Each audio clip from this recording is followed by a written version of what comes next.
जी, औरंगाबाद शहर ही नहीं बल्कि मैं ये कहूँगा कि महाराष्ट्र के अंदर ये मुद्दे को ज़बरदस्ती आवाम के बीच में लाया जा रहा है। कुछ दिन पहले मुमरा के अंदर ये मामला चला। एनसीपी के जो एमएलए है जितेंद्र आव्हाड, उन्होंने औरंगजेब रहमतुल्लाह अलैह की शान में गुस्ताखी की। उसके बाद मुंबई के अंदर अबू आसिम आजमी साहब ने औरंगजेब पे कुछ कहा, उनके खिलाफ किसी ने जो तो धमकी वाला फोन किया उनको। ये मुंबई मुमरा से निकलते हुए अब औरंगाबाद आया। तो मैं ये समझता हूँ कि ये मुद्दे को जानबूझकर आवाम के बीच में लाया जा रहा है। मैं खुले तौर पर ये कहना चाह रहा हूँ कि ये लाने का मकसद बीजेपी का है। बीजेपी चाहती है कि महाराष्ट्र की आवाम, मराठा समाज और मुस्लिम समाज, ये दोनों के बीच में जो है तो एक दूसरे के खिलाफ नफरत फैले। इसलिए शिवाजी महाराज और औरंगजेब रहमतुल्लाह अलैह की तारीख को लेकर जो है तो बयानबाजियां हो रही है और अलग अलग तरीके से ये मुद्दों को बीच में लाया जा रहा है। उसके पीछे रीजन ऐसा है कि बीजेपी पूरे महाराष्ट्र के अंदर हिंदू एकता के नाम से जो है तो रैलियां कर रही है। ये रैलियां के अंदर हम जानते हैं सबके झूठे मुद्दे हैं। लव जिहाद, महाराष्ट्र पुलिस ने क्लियर कर दिया है अमरावती पुलिस के जरिए से कि महाराष्ट्र में लव जिहाद नाम का कोई चीज नहीं है। ये ऐसा केस अभी तक नहीं आया।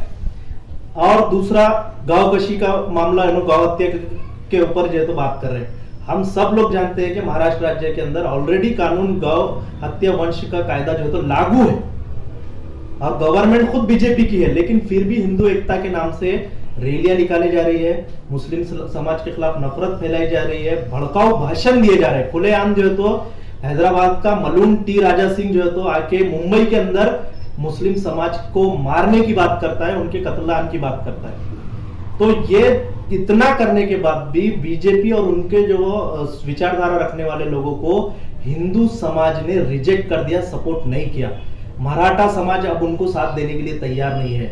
डीएनटी में जितने भी हिंदू समाज है, जो लोग जो है तो कमजोर वर्ग के हैं, पसमानदा तबके हैं, ये तमाम लोग जो है तो हिंदू समाज के बीजेपी को सपोर्ट देने के फेवर में नहीं है।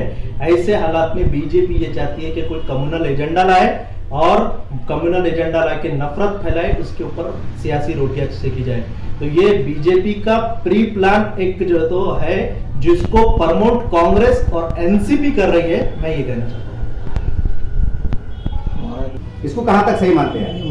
महल की सुधार। इसके लिए मैं ये कहना चाहता हूँ कि देखिए, बीजेपी और शिवसेना, आप औरंगजेब की दुश्मनी बताकर कितना भी जो है तो मुस्लिम समाज को टारगेट करो, लेकिन अब ये जग के सामने आ गया, दुनिया के सामने आ गया कि शिवसेना बीजेपी शिवाजी महाराज के फॉलोअर नहीं है, बल्कि सबसे बड़े दुश्मन यही है।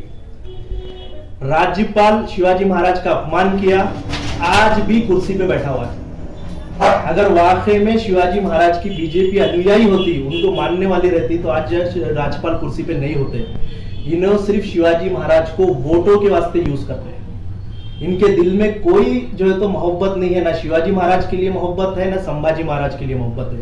अगर इनके दिल में होती तो ये लोग जैसा औरंगजेब रहमतुल्लाह अलैह के खिलाफ बात करते हैं, उससे कई गुना ज्यादा पेशवाओं के खिलाफ बात करते थे।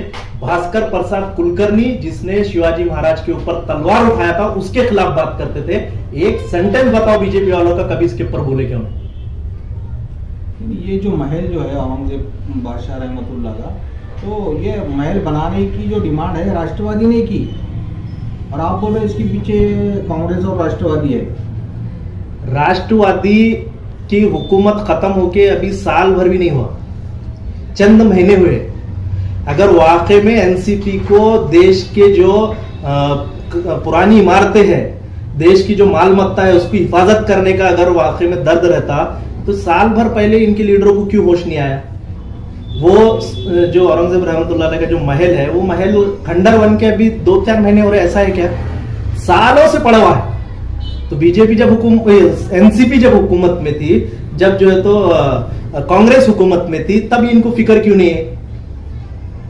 मतलब एजेंडा बीजेपी का है, चलाया जा रहा है एनसीपी के थ्रू में, कांग्रेस के थ्रू में। कांग्रेस का भी अभी मैं हाल में देखा कि वो औरंगाबाद शहर का नाम चेंज को लेकर सुप्रीम कोर्ट गए। जी, मुसलमानों के लिए सिर्फ ये एक मसला नहीं है। अगर कांग्रेस, मैं ये नहीं बोल रहा कि औरंगाबाद का नाम चेंज के ऊपर हम कुछ नहीं बोलना करके, नहीं, वो एक अपनी जगह सही है, लेकिन उससे ज्यादा दूसरे और बड़े मसले हैं। मैं अभी जैसा बताया, मलून राजा सिंह ने जो है तो जिनोसाइड का कॉल किया। सुप्रीम कोर्ट का आदेश है कि कोई अगर भड़काऊ भाषण करता है तो वहां की गवर्नमेंट को चाहिए कि सो मोटिव एक्शन ले उसके ऊपर।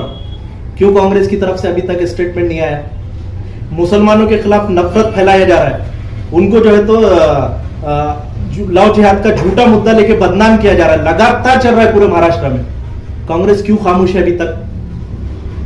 तो ऐसे मुद्दे जिसमें बीजेपी को फायदा होता है, वो मुद्दे लेके जो है तो कांग्रेस और एनसीपी आ रही है। अगर एसडीपीआई जैसी पॉलिटिकल पार्टी इन मुद्दों के ऊपर बात करती है तो कांग्रेस भी एनसीपी भी खड़े होकर ये कहते हैं कि एसडीपीआई जज्बात नौजवानों की पार्टी है, इनके अंदर जज्बाती नौजवान है। मैं ये कहना चाहता हूं कि हमारे पास थिंक टैंक है, सोच विचार करने वाले लोग हैं, हम शूराई निजाम के अंदर काम करने वाले लोग हैं। एक मसले को उठाने से पहले घंटों हम उसके ऊपर चर्चा करते हैं कि इसका पॉजिटिव क्या है, इसका निगेटिव क्या है, उसके बाद हम जो है तो कोई काम करते हैं। आज मुस्लिम समाज को जज्बात के ऊपर भड़काने का काम जो है तो कांग्रेस कर रही है, एनसीपी कर रही है। सबूत है कि बीजेपी कांग्रेस जो है तो खुलकर कभी भी मुस्लिम समाज का फेवर का काम नहीं करती, मराठा समाज का फेवर का काम नहीं करती, दलित समाज और हमारे एसटी एससी ओबीसी जितने भी समाज है, जो पसमानदा तबका है, उनके लिए काम नहीं करते। ये काम उनके लिए करते हैं जो सत्ता में बैठकर मजे ले रहे हैं, ऊंची जात वालों के लिए काम कर रहे हैं, ऊंची जात वालों के लिए फायदा पहुंचाने के वास्ते ये काम करते हैं। तो ये इसके कई सारे सबूत है। इसका एक एग्जांपल मैं बताता हूं। अभी मराठा आरक्षण को लेकर जी, मराठा आरक्षण को लेकर मुस्लिम समाज का कोई विरोध नहीं है। हम भी ये कहते हैं कि जितने भी पसमानदा तबकात है, जो अपने हक से महरूम जितने भी तबके हैं, जितने भी समाज है, उनको उनका हक मिलना चाहिए, हमारा ये साफ कहना है। लेकिन जब मराठा आरक्षण की बात आती है तो बीजेपी को मराठा आरक्षण नहीं देना है, शिवसेना को मराठा आरक्षण नहीं देना है, एनसीपी को मराठा आरक्षण नहीं देना है। क्यों? क्योंकि अगर इनके पीछे चलने वाले लोग अगर आरक्षण लेकर सत्ता की कुर्सी के ऊपर आके बैठेंगे तो इनके पीछे कौन चलेगा? तो इनको 100% हर हाल में मराठा आरक्षण से रोकना है।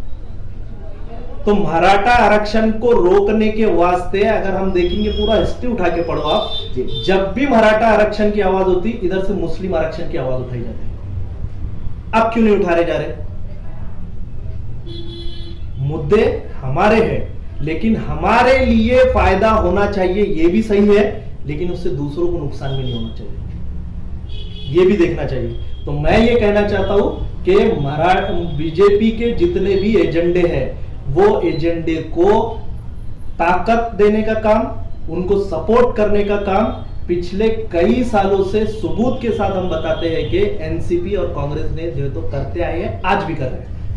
वो सामने इलेक्शन है 2024 का, इलेक्शन के लिए, कुर्सी के लिए भारत जोड़ो है। यहां पे देश के अंदर समाजों को जोड़ने के लिए भारत जोड़ो नहीं है, जातिवाद नफरत को खत्म करने के लिए भारत जोड़ो नहीं है।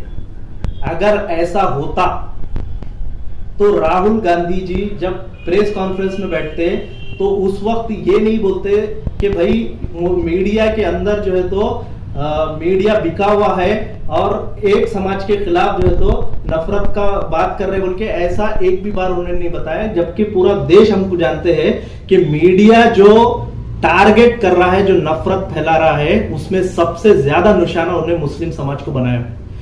तो मुस्लिम समाज के खिलाफ नफरत फैलाई जा रही है, ऐसा बोलने के लिए राहुल गांधी में क्या जो है तो परेशानी है, उनको क्या डाउट है, इसमें क्या तकलीफ है? नहीं, उन्होंने मुस्लिम समाज का खुल के साथ देना भी नहीं चाहते। तो उनका जो भारत जोड़ो है वो इलेक्शन के लिए, हकीकत में भारत जोड़कर लोकतंत्र मजबूत करने का उनका वो कोई मिशन हमको अभी तक नहीं दिखाई दिया। सर में मतलब साथ जाएंगे? देखिए, महाविकास आघाड़ी, इनसे हमारा वैचारिक तौर पर बहुत मतभेद है, आज भी है, हमेशा रहेगा, समझे। ऐसे हालात के अंदर जरूरत अगर पड़ती है तो हम बीजेपी और शिवसेना को छोड़कर किसी भी हालत में बीजेपी और शिवसेना से के सामने एसडीपीआई कोई कॉम्प्रोमाइज नहीं करेंगे, उनसे कोई युति नहीं करेंगे। उनके अलावा इनसे करने के लिए तैयार रहेंगी, लेकिन फिर भी एनसीपी, कांग्रेस और जितनी भी सेकुलर कहलाने वाली पार्टियां हैं, हम ये चाहते हैं कि इनकी नीयतें जो है तो सुधरना चाहिए। इनकी नीयतें खराब है। अगर इनकी नीयत खराब रहेंगी तो एसडीपीआई तन्हा मैदान में उतरेंगी, तन्हा अपनी फाइट लड़ेंगी, आवाम को अपने साथ में लेकर एसडीपीआई एक मजबूत और ताकतवर क़यादत जो है तो यहाँ पे खड़े करने की कोशिश करें। नहीं, औरंगाबाद में एमआईएम का भी जोर है, तो आगे फ्यूचर में सब प्लान है आपका, या हो सकता है आपके साथ? एमआईएम है, समाजवादी है, दूसरी भी पार्टियां है, गैर कांग्रेसी पार्टी है। जितने भी पॉलिटिकल पार्टियां आपने नाम लिए, बीजेपी और शिवसेना को छोड़कर जी, इनके लिए हमारी कुछ शर्तें हैं। हम आंख बंद करके किसी के पीछे जाने के मूड में नहीं। हम वो बड़े हैं, उनका बहुत बड़ा नाम है, उनके पास माल दौलत है, उनके जो है तो बड़े बड़े काम है, बल्कि ऐसा हम उनके पीछे जाने के मूड में नहीं है। हमारी पहली प्रायोरिटी ये है, पहली तरजीह ये है कि हम अपने बलबूते पर, अपने पैरों पर खड़े रहेंगे, अपनी ताकत बनाएंगे। उसके बाद शर्तों की बेस पर आवाम के बीच में रहकर, आवाम के बीच में सारी शर्तें रखकर किसी से युति करने का अगर बात आई तो हम करने के लिए तैयार हैं। युवा आघाड़ी के अंदर शिवसेना लीडिंग रोल में रहेंगी तो एसडीपीआई कभी भी उसके साथ नहीं जाएंगे। देखिए, महाराष्ट्र राज्य के अंदर एक विचारधारा है, वो है शिवाजी महाराज की विचारधारा, दूसरे फुले शाहू अंबेडकर की विचारधारा। ये दोनों विचारधारा के साथ में एसडीपीआई खड़ी हुई है, हमारी विचारधारा, और ये दोनों विचारधारा हमारे साथ है। तीसरी विचारधारा एक है, तीसरी विचारधारा है सावरकर वाली विचारधारा। ये सावरकर वाली विचारधारा के साथ में एसडीपीआई का कोई हालत के अंदर जो तो कॉम्प्रोमाइज नहीं होगा। हम हमेशा इसका विरोध करेंगे, खुलकर सावरकर वाली विचारधारा का विरोध करेंगे, क्योंकि ये देश को बांटने वाली विचारधारा है, देश को नुकसान पहुंचाने वाली विचारधारा है। ऐसी विचारधारा को रखकर उसके साथ एडजस्ट करना ये हमारे देश का और हमारे देश की जनता के साथ धोखा है, इसलिए हम ऐसी विचारधारा को कभी भी सपोर्ट नहीं करेंगे। मैं रिक्वेस्ट करूंगा जनता से, आवाम से कि वह एसडीपीआई का इतिहास देखें। 2009 से एसडीपीआई बने हुआ है। मैं कहता हूं अल्हम्दुलिल्लाह 2009 से लेके आज 2023 तक, जब 2009 में जो स्टैंड था एसडीपीआई का, वही स्टैंड लेके हम आज भी कायम हैं। इलेक्शन नहीं भी रहेंगे अगर, तब भी हमारा यही स्टैंड रहेगा। हम आवाम के बीच में भी जब जाते हैं तो यही स्टैंड लेके जाते हैं, आवाम के बीच में जब बात भी करते हैं तो यही स्टैंड पे बात करते हैं। तो इलेक्शन देख के कहने का सवाल ही नहीं है। देखिए, आरएसएस जो नाम है, वो नाम को बाजू में रखिए, उसकी जो विचारधारा है, वो विचारधारा का इतिहास पढ़िए। वो विचारधारा माजी में हिंदू महासभा के नाम से शुरू हुई थी, 1825 से 1890 के टाइम से वही विचारधारा। इससे पहले ऐसे कई मौके आए, ये पहली बार नहीं हो रहा कि मुस्लिम समाज ये सोच रहा है कि यहाँ की जमातें, तंजीमें, बड़े बड़े लीडरान जो है तो आरएसएस और उनके जैसे विचारधाराओं के साथ में बैठ के बात करेंगे, ये पहली बार नहीं।